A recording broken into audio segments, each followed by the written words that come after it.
Hey guys, real quick, before we get into it, do us a favor and subscribe to our channel. That way you don't miss out on any of the tea. Thanks. Hey Charles. Hi, so we're back to follow up on a topic, which is your alma mater. Yes. UL Lafayette, and we just did this episode and we already have a follow-up. There's a lot going on, so I'm just gonna let you kind of guide this conversation. We shared with our followers that we are increasingly leaning in towards kind of covering a variety of higher ed topics in Louisiana.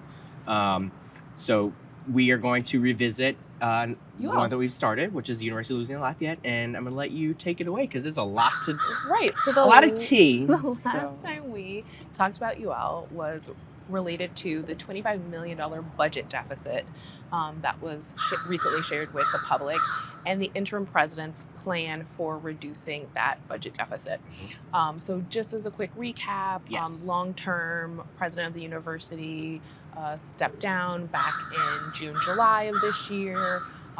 One of the university's provosts is serving in the interim role, and so he is stepping in with this deficit and has to figure out what to do with it.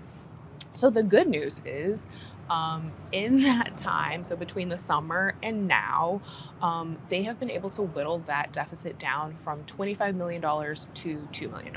Okay, that's which is good. Huge. Yeah, that's huge. That's impressive. I mean, considering the biggest contributing factors to that were cuts across all departments. 10% for all departments, with the exception of academic affairs, which only had to do a 5% reduction in order to, again, reinforce that they're trying not to have this impact actual academics.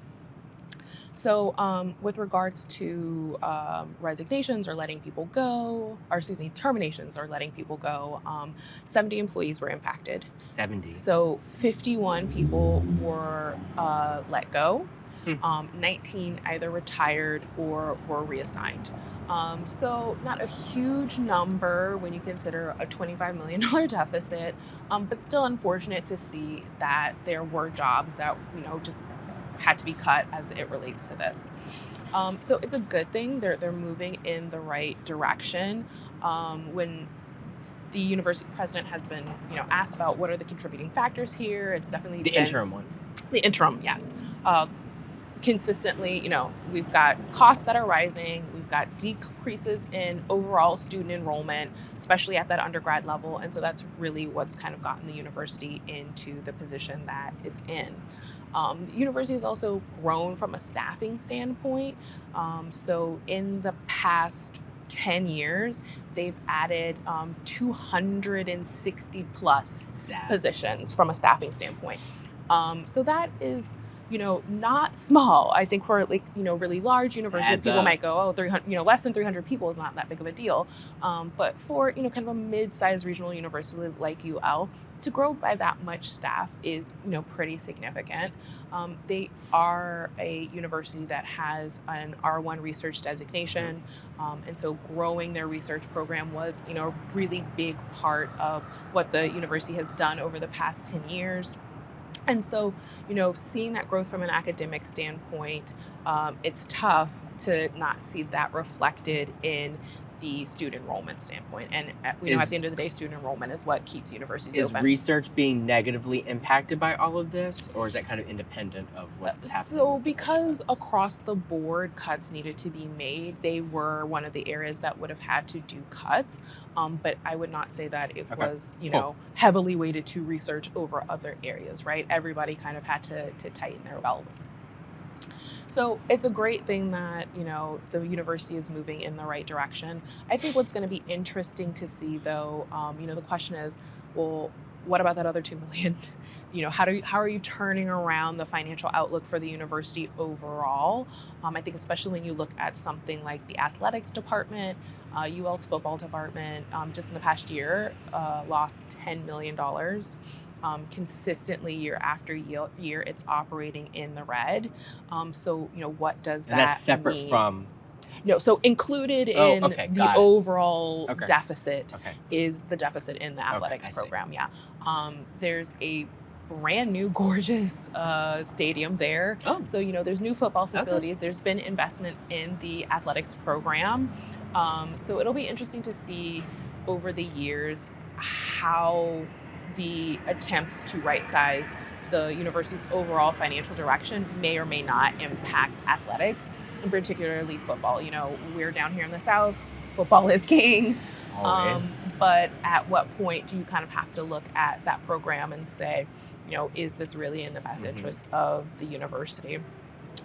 The feedback from interim president Aber has been the expectation is definitely going to be some austerity measures in the future for the university in order to ensure good financial health going forward. And so it'll be interesting to see what that may end up looking like, what might be cut, whether it's athletics, whether it is some of the on-campus transportation, what is it, reduction in certain operating hours. I can remember when I was in school there, just after Katrina, and the impact just, for the state, how everybody was sort of tightening their belts and under a financial crunch. And the semester after, we went to 4 days a week, and the campus was just closed on Fridays. Really? So in order including to save money. Dining halls and library. So minimal things open. So if you lived on campus, you could. They still fed you, but the campus post office was closed. We did not have classes.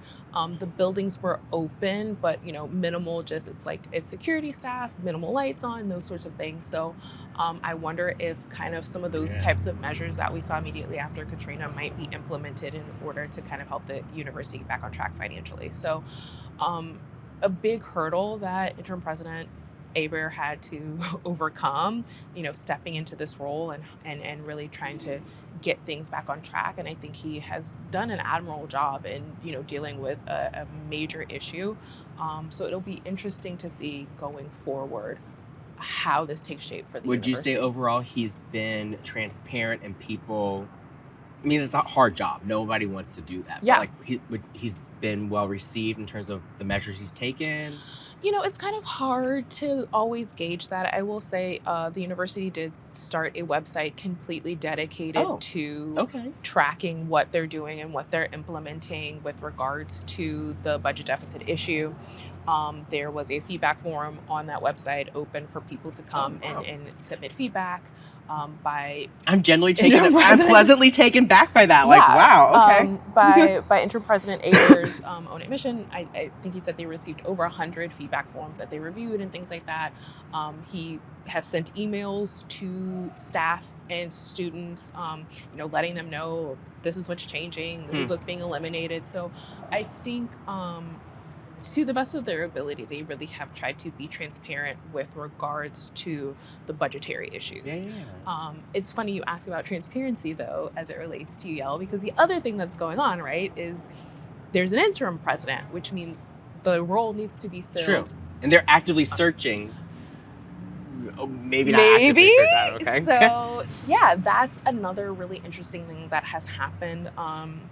So kind of the tune from the Board of Supervisors had been that there was no immediate plan for a search. One of the requirements for that role is that there is a public search, that a committee is put together to, perform that search.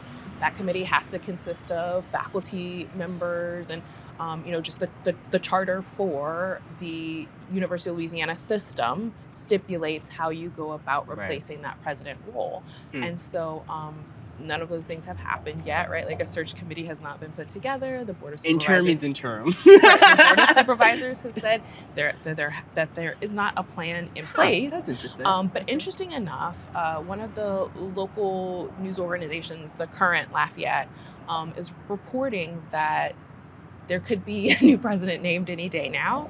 And so I think faculty there are kind of taken aback, students are kind of taken aback, the community's kind of taken aback because the expectation is that there would be a far-reaching public search to replace that role. And so far it looks like that might not be. So what's that implying? Is it implying this has been taking place behind closed doors without us knowing? Was there an heir apparent already selected? So that is definitely something that I think kind of casts a bit of a dark shadow over an already tough situation with regards to the budget deficit that I think as best as they could, leadership at the university has actually handled fairly well. They've been really above board and really tried to, I think, be as forthcoming and as transparent with that process and what they're doing there at UL in order to get the university back on track financially.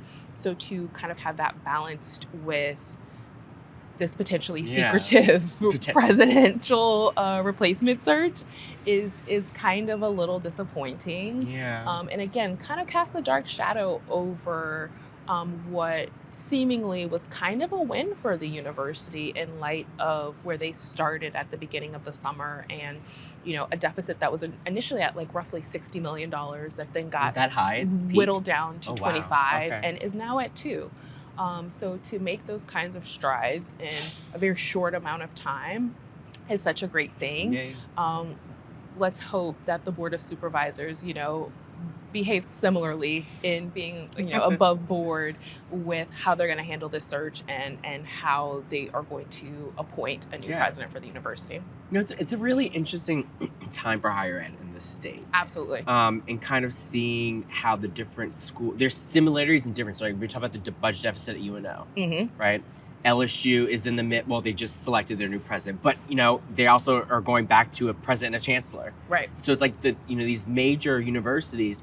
And to be clear, for those who are watching, listening, universities are major economic drivers. Yeah. Right? Whether it's Lafayette, LSU, and Baton Rouge, the ones in New Orleans, it doesn't matter. They are even college towns. When I was at UGA, I mean, they are massive, massive economic drivers that pump a lot of financial impact into the communities in which they are. Right. So we don't ever want to see colleges struggling because college struggling means the community more broadly struggles. And Louisiana went through, for those who are from here, a very rough patch under Governor Jindal where higher ed was decimated. Yeah. And quite frankly, I don't think we ever truly recovered from that. I mean, did we recover? Sure. But the damage was done very permanently. Yeah. Right?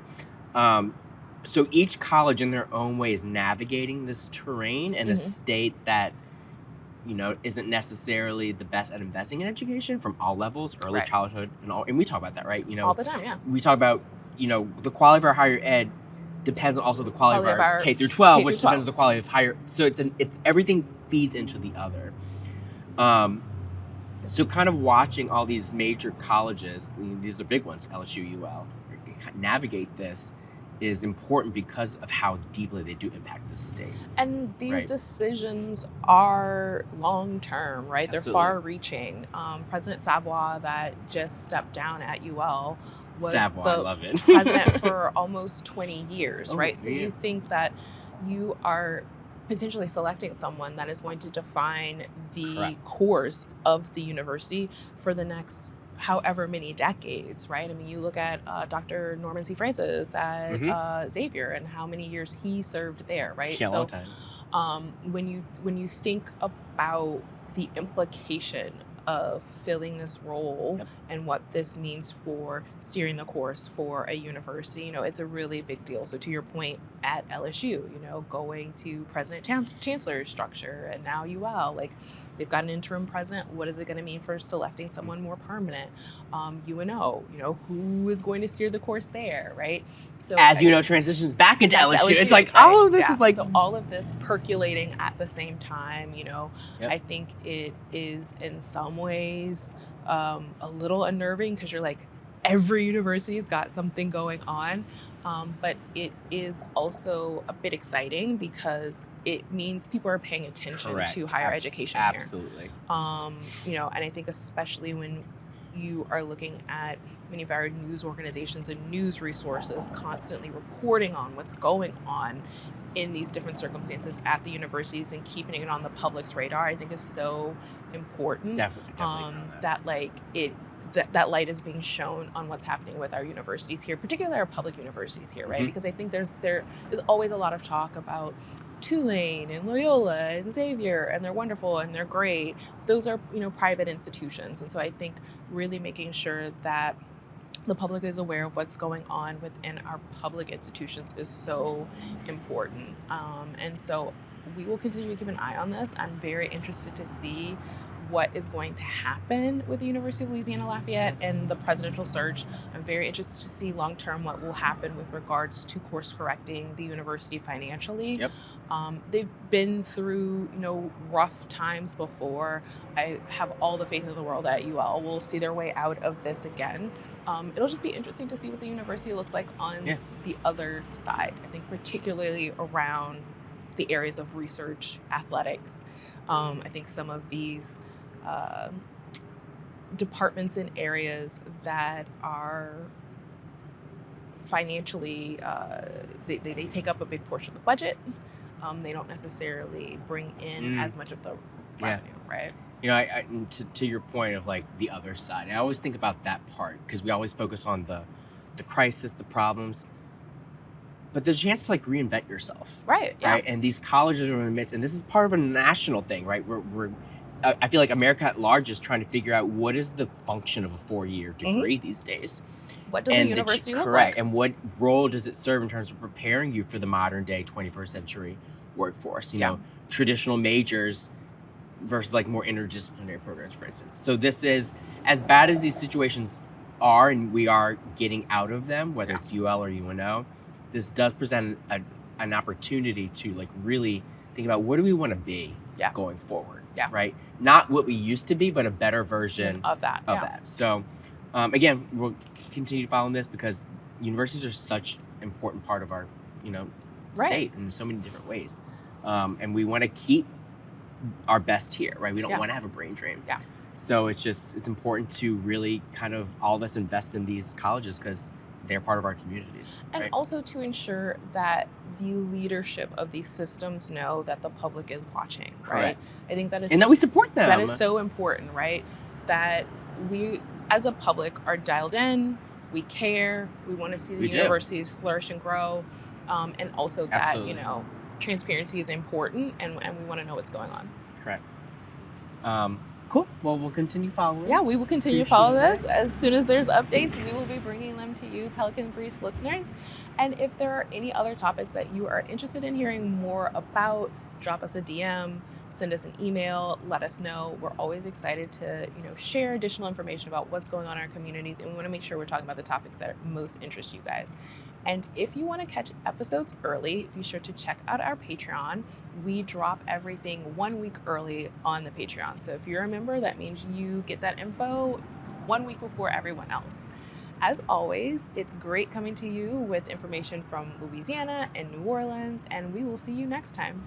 Till next time, Pelican Briefers. Bye. Thanks for joining us today. Bye. Thank you for tuning in to this week's episode of Pelican Briefs. If you haven't already, go ahead and hit that subscribe button.